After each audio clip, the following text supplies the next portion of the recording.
So you're trying to break into AI, and you've probably asked yourself this one huge question. Should I get a certification?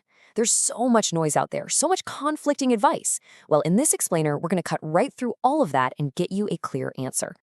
And really, this is the question, isn't it? Are these certs a real career booster, a fast track to a great job? Or are they just a massive waste of your time and money? We're going to help you figure that out for your specific situation. Okay, let's just lay it all out there. On one hand, you have the hope, right? The dream that a certification is basically a golden ticket, a guaranteed pass to an amazing, high-paying AI job. But the reality? It's a lot more complicated.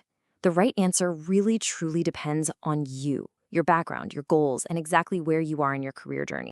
So here's how we're going to break this down for you. First, we'll look at what the actual job market data is telling us. Then, we'll give you a clear framework for when a cert is actually a smart move. After that, we got to talk about the common traps to avoid. And finally, for those who decide to go for it, we'll point you to the best certifications out there. First things first, let's talk data.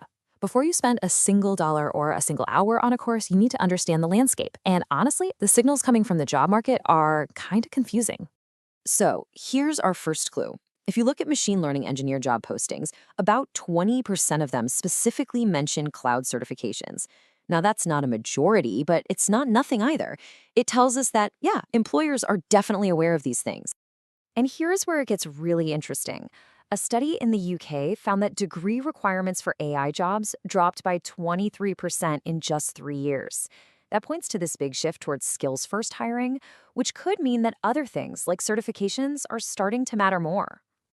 But, and this is a huge but, here's the counterpoint. When researchers actually sat down and talked to the hiring managers, the people making the decisions, the feedback was pretty blunt.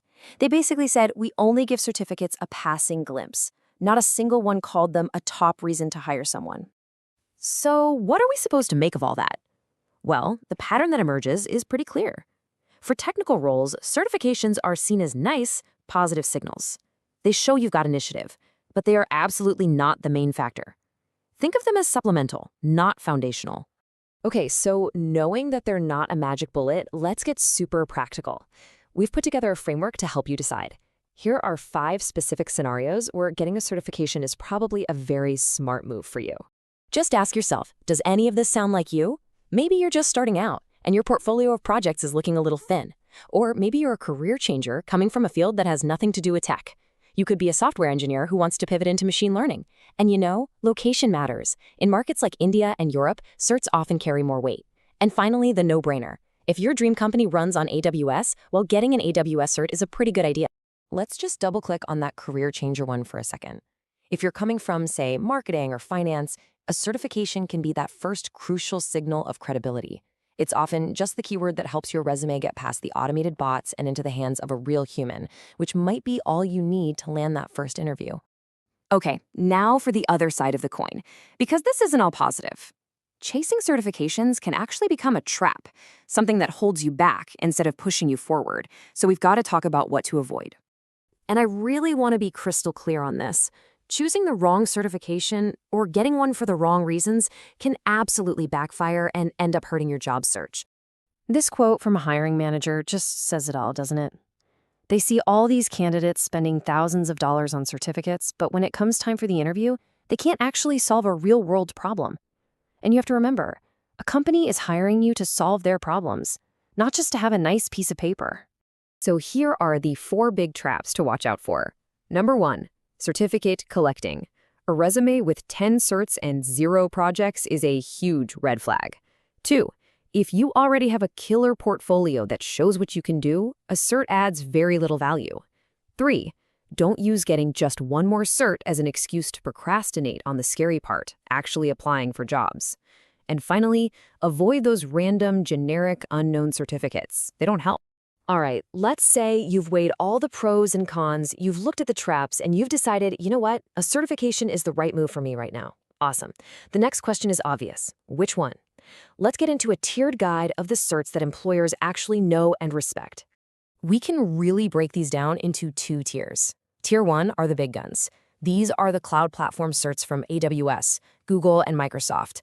The reason they're so valued is that they have tough proctored exams that you can actually fail. They test real-world practical skills. Tier 2 is still good. These are professional certs from places like IBM or ones for specific tools like TensorFlow or NVIDIA.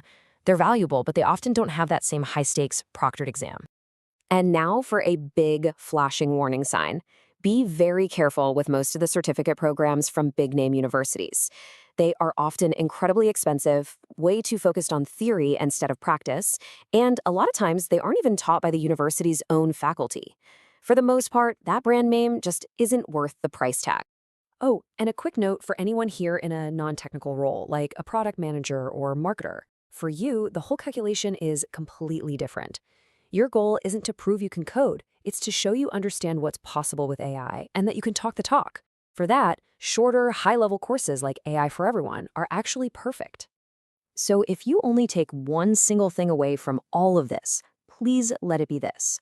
The bottom line is that certifications are there to fill specific, targeted gaps in your profile. But it's your projects, the things you actually build, the problems you actually solve, that are going to build your career. And that really leaves us with one final crucial question.